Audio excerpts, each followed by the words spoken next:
अरविंद का जुनून, आत्मा का उजाला, स्वराज युग में जगा भारत का न्यारा। आप सभी को 79वें स्वतंत्रता दिवस की हार्दिक शुभकामनाएं। नौजवानों के दिल में जलती आग हिंदुस्तान है, शत्रु के वक्षस्थल पर करता नाद हिंदुस्तान है। ये शौर्य है, बलिदान है, त्याग हिंदुस्तान है। आप सब यहाँ उपस्थित सभी आदरणीय एवं माननीयों को मैं कार्तिक तिवारी सादर चरण स्पर्श करता हूँ। महर्षि अरविंद जी के 153वीं जयंती पर आप सभी को हार्दिक शुभकामनाएं। जी महात्मा, हम आज बात कर रहे हैं महर्षि अरविंद जी ने भारतीय ज्ञान परंपरा में जो अमूल्य योगदान दिए उस विषय पर। महर्षि अरविंद भारतीय ज्ञान परंपरा के एक प्रखर दार्शनिक, योगी और क्रांतिकारी विचारक थे, जिन्होंने आध्यात्मिकता, दर्शन और मानव चेतना के उत्थान में अमूल्य योगदान दिया।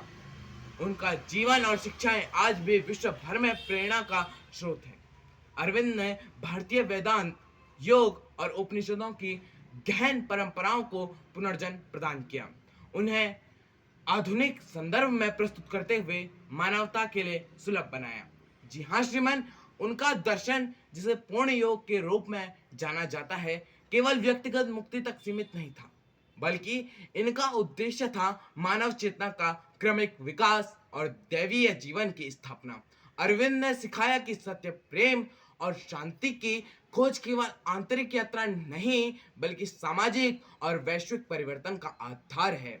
उनकी रचनाएं जैसे द लाइफ डिवाइन और सावित्री भारतीय ज्ञान परंपरा की गहराइयों को दर्शाती हैं, जो आध्यात्मिकता और विज्ञान के बीच सामंजस्य स्थापित करती है। आगे सुनिए श्रीमान, अरविंद जी ने भारत की स्वतंत्रता के लिए भी महत्वपूर्ण योगदान दिया, लेकिन उनका दृष्टिकोण केवल राजनीतिक स्वतंत्रता तक सीमित नहीं था।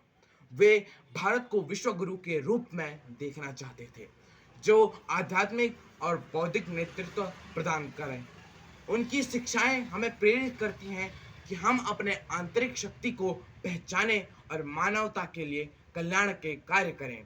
महर्षि अरविंद का जीवन इस बात का प्रतीक है कि भारतीय ज्ञान परंपरा न केवल प्राचीन है, बल्कि यह आधुनिक युग में भी प्रासंगिक और प्रेरणादायक है। धन्यवाद।